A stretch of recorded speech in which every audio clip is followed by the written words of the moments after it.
For this problem, we're looking at a truss made up of members KB and CB. The loading on it is the vertical force there at node B.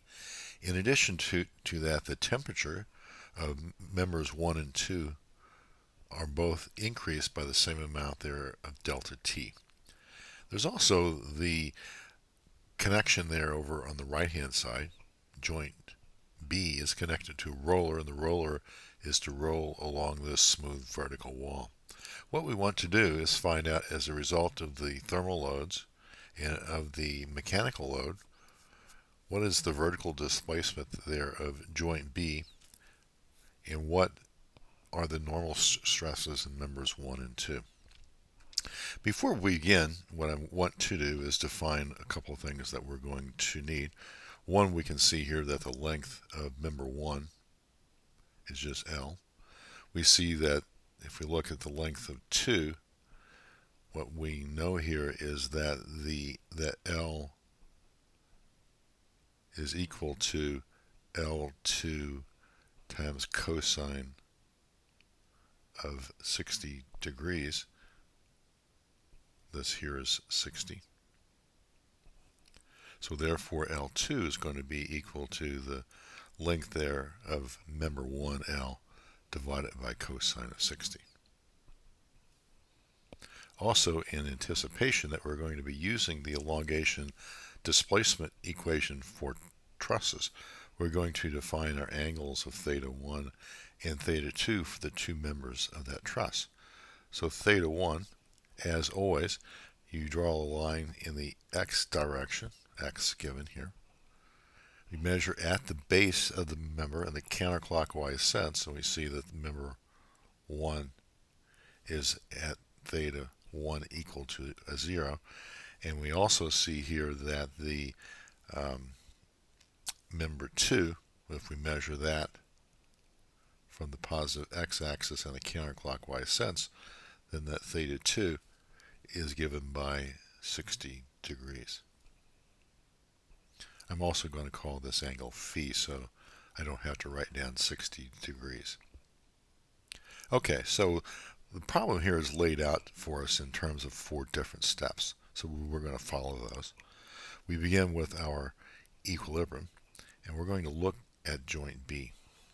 So at joint B, we have member force of F1 pointing to the left. We have member force F2 at the angle of phi, such as that. We have the applied force P, and the wall is going to be exerting a force of Bx on pin B. So in looking at joint B, when we sum forces acting on that in x, we're going to have minus F1, we're going to have minus Bx, we're going to have minus F2 times cosine of phi, and that for equilibrium is a 0. So that's our first equation. Second equation comes from summing forces in the y direction, and so there we have minus F2 sine phi. We have a minus P, and for equilibrium that sum is a 0. So that's equation 2. So those are what we're going to be using for equilibrium, and we see that it's not a good situation. The problem is statically indeterminate.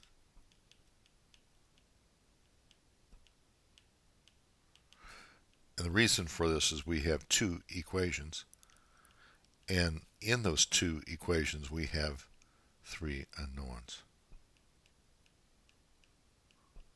And those 3 unknowns are F1, F2, and the reaction force there of Bx.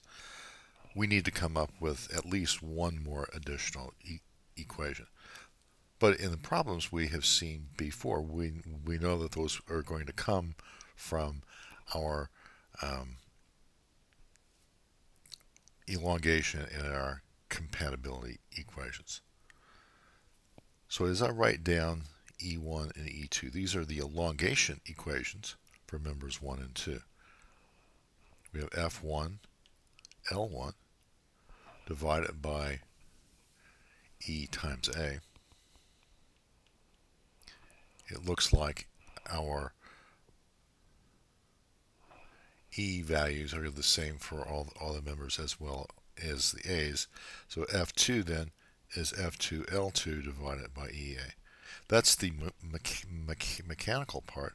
The temperature part is going to be alpha delta T for both of these. They're both changed by the same temperature delta T. They have the same coefficient of thermal expansion there of alpha. So that gives us equations 3 and 4. And we know that what that's done for us is given us additional 2 more unknowns. So the scorecard shows that we have 4 equations now and 5 unknowns. No net change. But now let's look at our compatibility equations. So we will write down our truss equations. Let's say E1 and E2.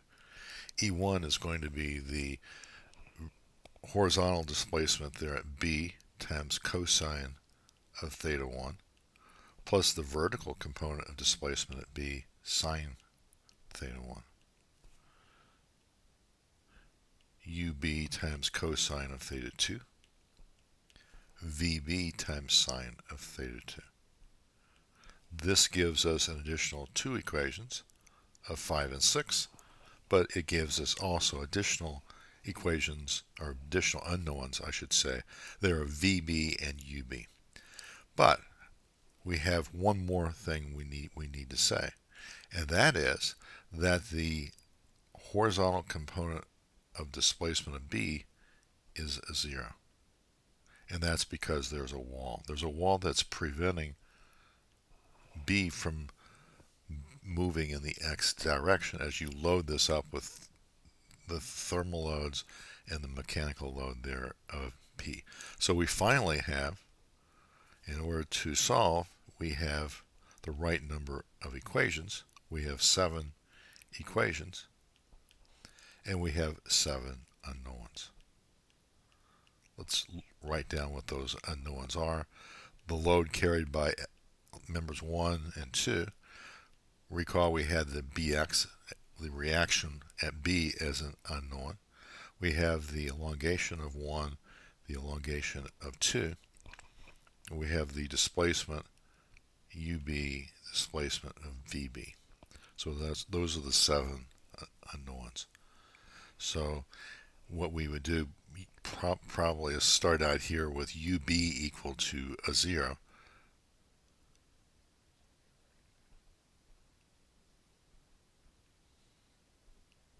And what we get from here is the relationship that exists between the elongation of 1 and the vertical displacement of B, and also the relationship between the elongation of 2 and the vertical displacement. So quickly, we've gone here now from 7 unknowns to 6 unknowns with 6 equations, and you can solve those.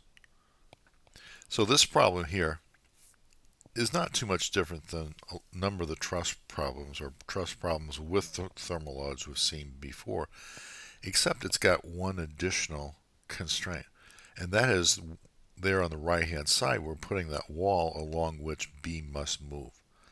That introduced for us an additional unknown Bx, but by enforcing the wall condition we have an additional equation.